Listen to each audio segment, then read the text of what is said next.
Today I'd like to talk about beauty.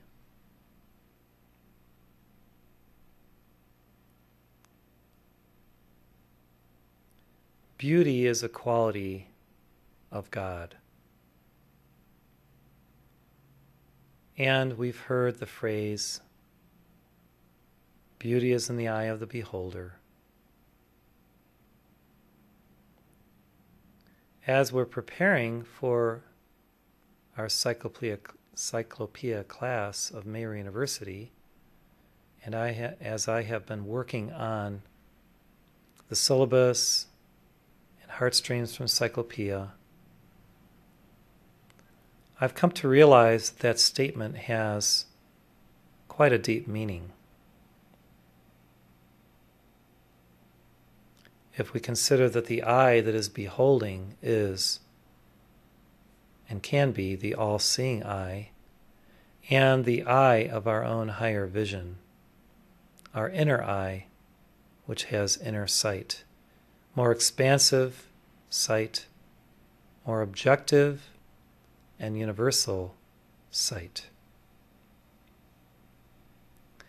We can create beauty anywhere through our eye of perfection as we ray forth light into and upon and around anything, anyone, any situation.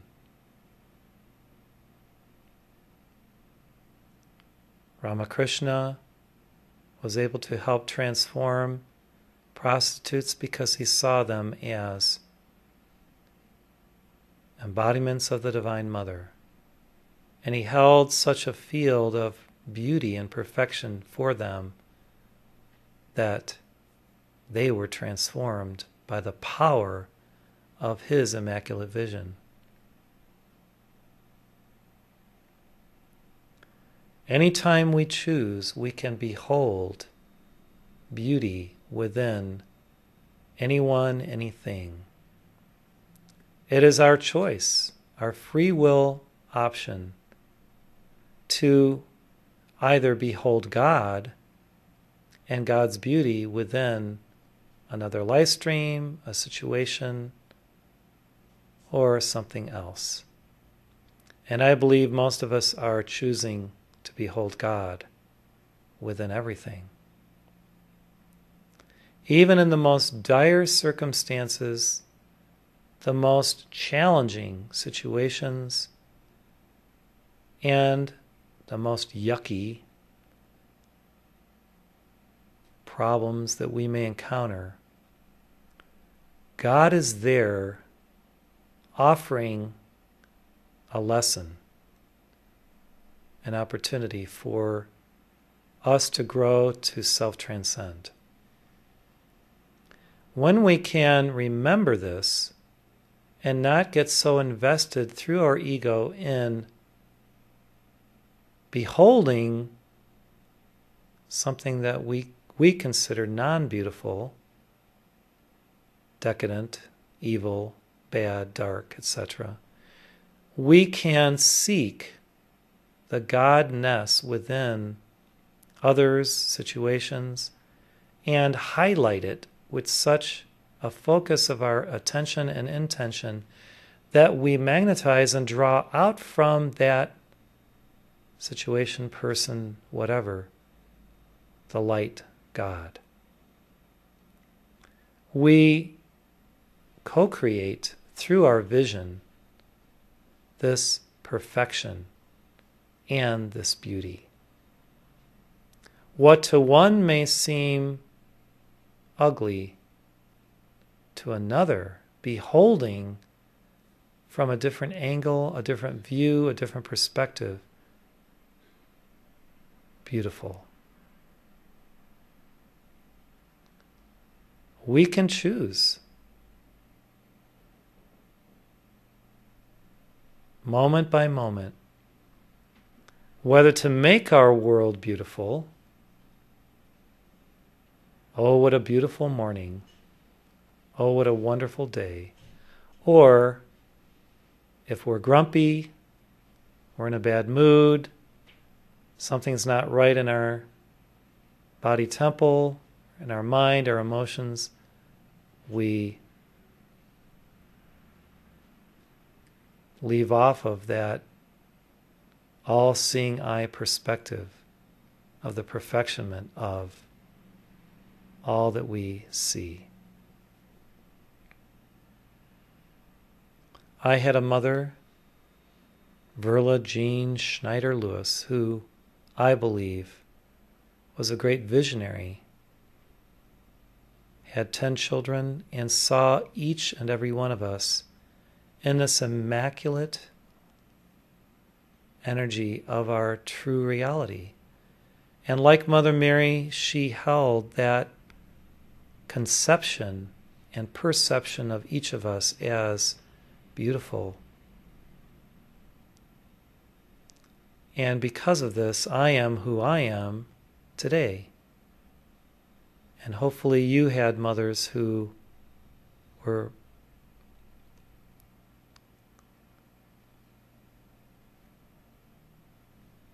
of the same divine ilk, so that they could love you, cherish you, no matter what you were going through, and they could send you on your way with that perspective of you being an integrated one, beautiful in your own right.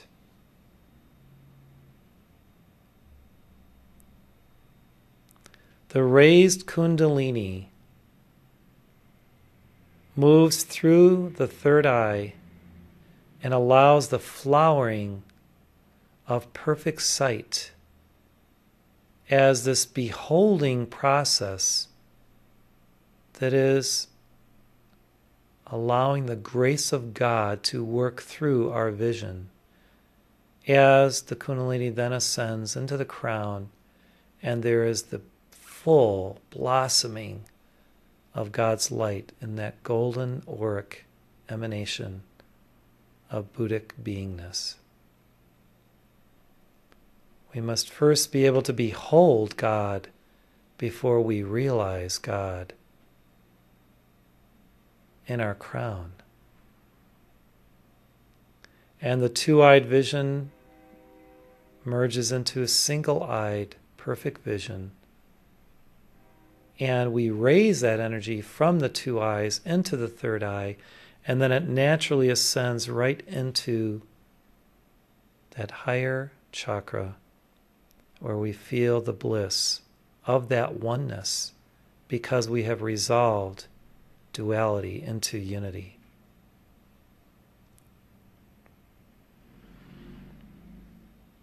It's interesting, I was watching one of the videos of one of the discourses or dictations online, and Mona and I noticed that it seemed like I had a third eye pulsing right here.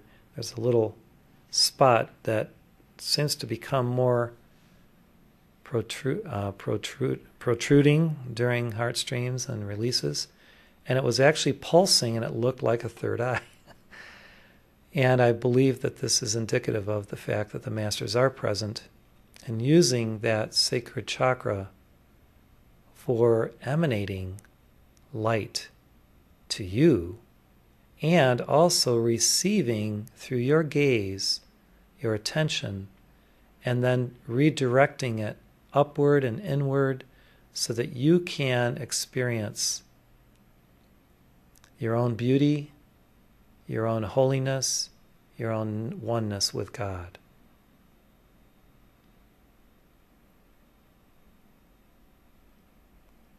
To behold our divinity is a great work.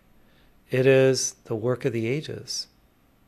To have restored to us perfect sight so that we can see the beauty first within ourselves, within others, within all life, and of course within our great beloved God. Seeing is believing. Seeing is tantamount to becoming, and yet it's not quite the full becoming yet. Seeing is the precursor to full becoming.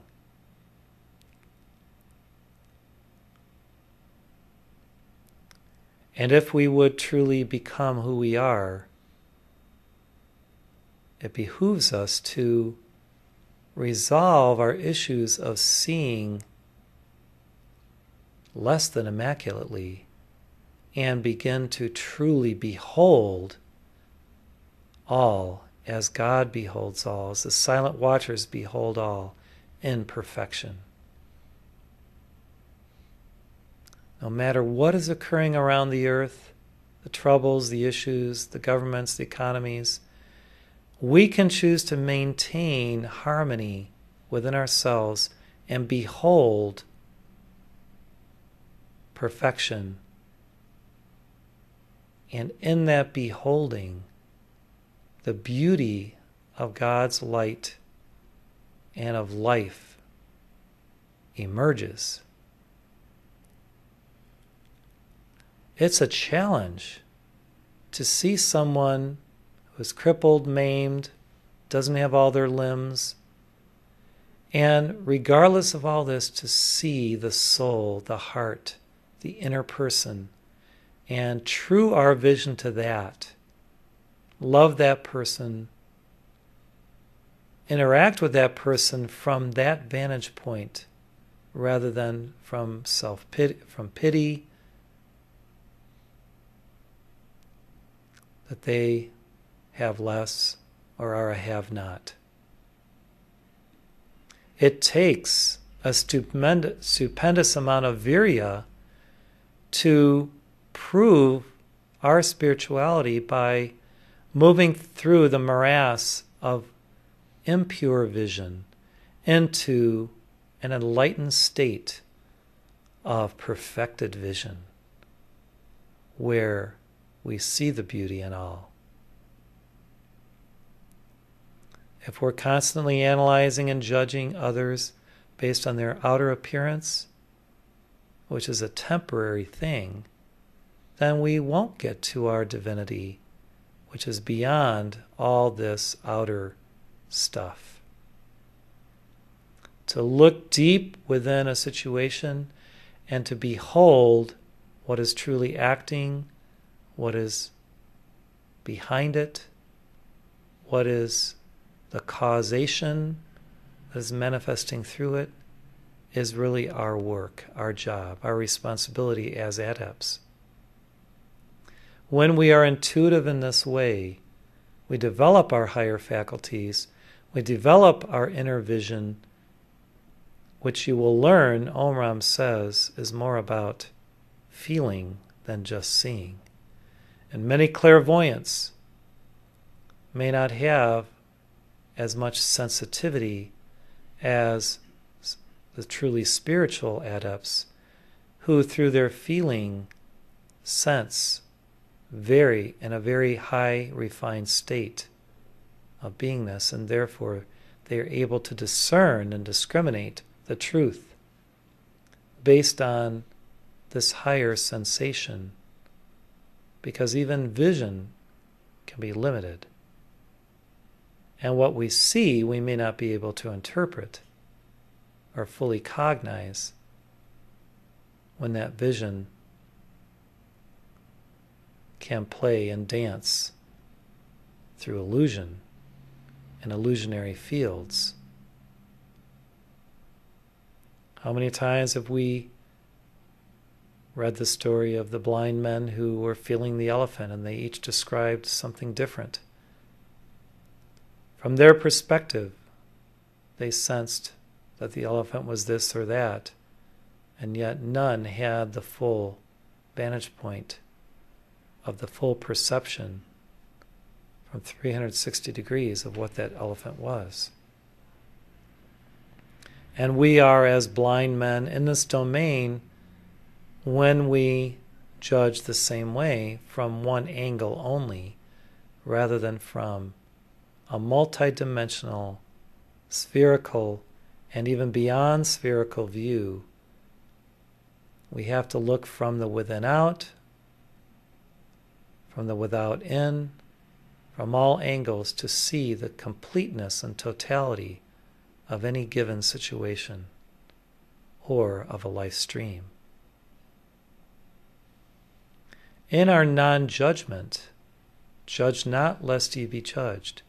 In that non-judgment state, we are in our unity. We are in the central point of non-violent beingness, where our perspective is emanating from the source, from the origination of the cosmos, from God's perspective, you see.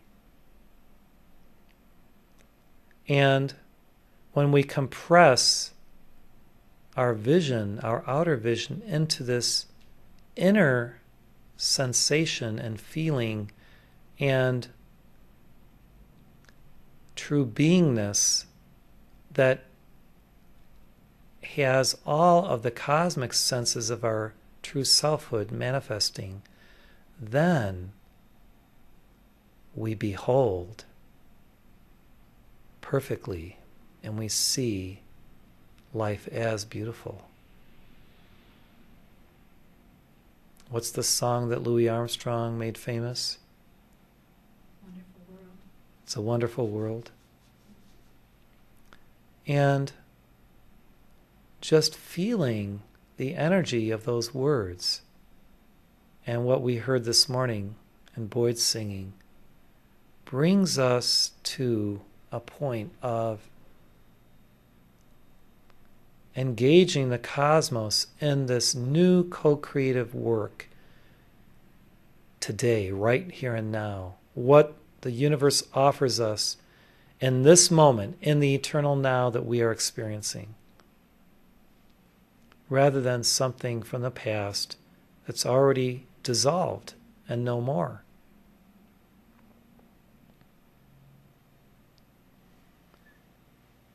I challenge us to see each person as beautiful.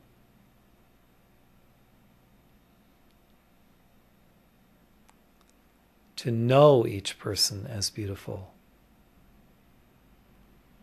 To accept the beauty within them as a part of ourself, and the beauty within us as a part of them, and the oneness of our common beauty and light.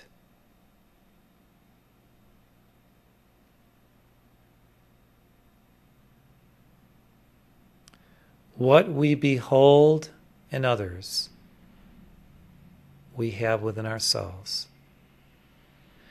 If we choose to behold beauty, then our beauty grows.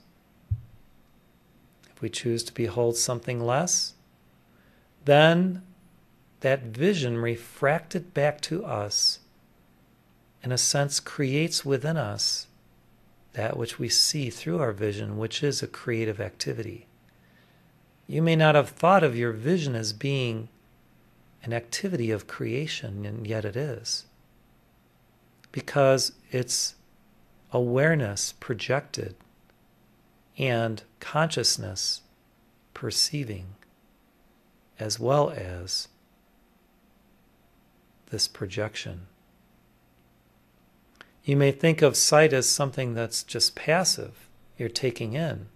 And yet, the masters say today, vision is an active engagement, a scientific and very specific delivery of consciousness through the orifice of your eyes that does either create beauty or something less. And so what you behold, in a sense, you create. And we learn this through physics, the new physics. The observation of the observer affects the experiment in the microcosmic world of subatomic particles. And if it's true there, it's true in the macrocosm. When you look at the stars at night, as Mona and I did last night after returning home from our service and saw the Milky Way and the beauty in the cosmos, it was an aha experience to just feel our connection with all life in those cosmic domains of the solar worlds everywhere. And yet the same universe is within us. We will learn how, through co-creation, through pure vision, in our upcoming Meru class, we are taking responsibility for the new age. We are completely accountable for our world and the new world dawning. And if we decide once and for all to behold it in this perfected state, we, pooling the resources of our causal bodies and our higher awareness, will allow it to manifest more quickly in this domain.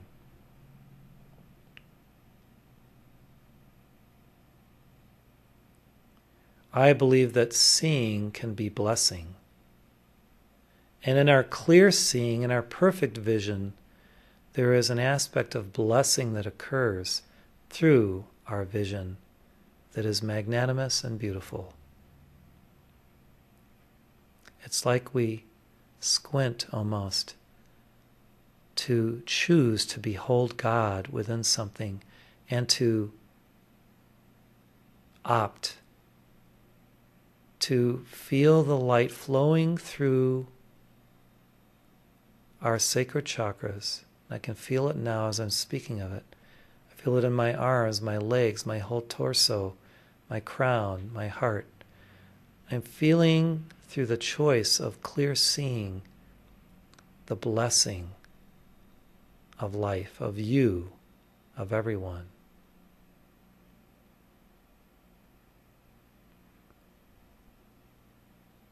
When we correct our vision and get rid of our spiritual stigmatisms, our nearsightedness, our farsightedness, and we have that crystal clear vision of all,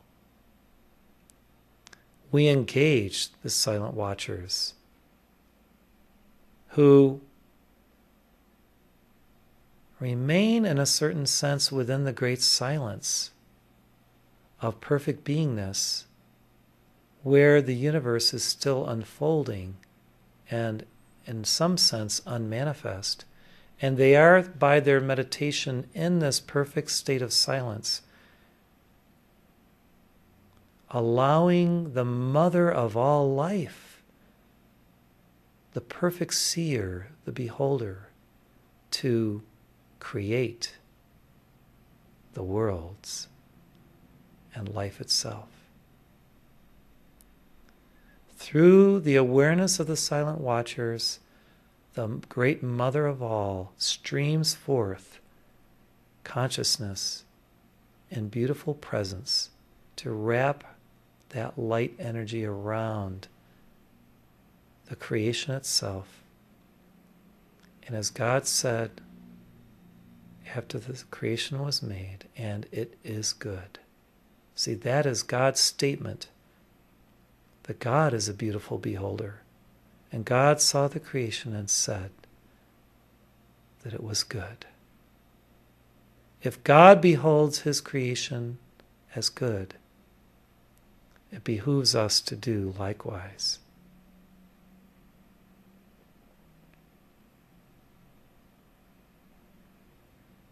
I feel my mother's ascended light presence with me this morning. And she was very happy at our discussion last night about the guardian angel of families. We are a family within our Heart Center movement. Let us celebrate our familial relationships, our familial love, one with another, and let us behold each other always in all ways as beautiful. God bless you and thank you for being with us today. We didn't do our violet flames, so we'll have to do it on our own. In the name of the Father, the Mother, the Son, Daughter, the Holy Spirit, and all of the beautiful silent watchers, we seal this session in light. Amen.